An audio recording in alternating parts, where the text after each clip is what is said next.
My name is Joseph Loncourt, and I'm a freelance photojournalist, writer, and author. But it always wasn't this way. In fact, I have a disability. But instead of focusing on my disability today, let's focus on who I am. Come along and walk a mile in my shoes. As I speak today, it is springtime. Weather is nice, sky is blue, sun is out, and the weather is warm. So this is my favorite time of year. And I feel especially connected to the spring, possibly because I was born in spring. In fact, today's my birthday. One of the things I do as a photojournalist is that I study birds, ornithology, namely raptors, birds of prey. But I also know that the red-winged blackbirds are one of the first birds to return in the springtime, signaling the return of warm weather. So the red-winged blackbirds are already back. In fact, I've seen a lot of other birds returning. And I've seen some of my birds of prey coming back. Photographed a osprey the other day. People migrated as well.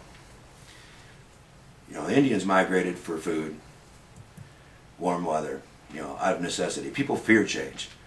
But I've learned it's okay to be afraid, just not to be paralyzed by your fear. So each spring, I plan some kind of migration of my own, something new to be reborn. This year, I am traveling to Whitefish Point, up in the Upper Peninsula, to catch the spring raptor migration.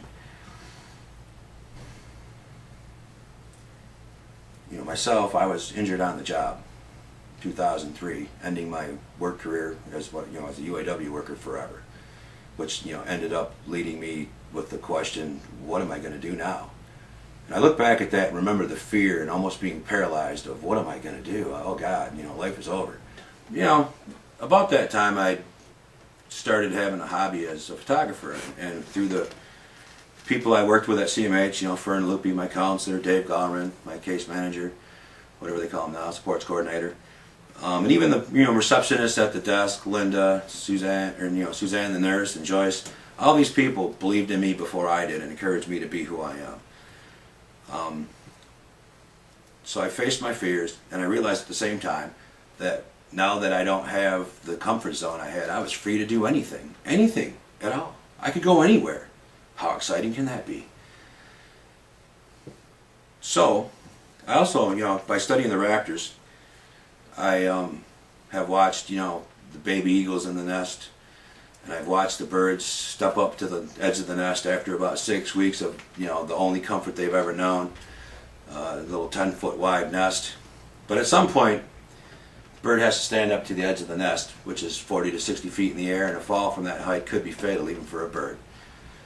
But still, the young bald eagle stands up on the edge of the nest, fearless, stretches his wings, and then leaps, becoming awe-inspiring and majestic. Myself, I imagine me standing up on the edge of, the unknown, face my fears, and then I leap. Thank you.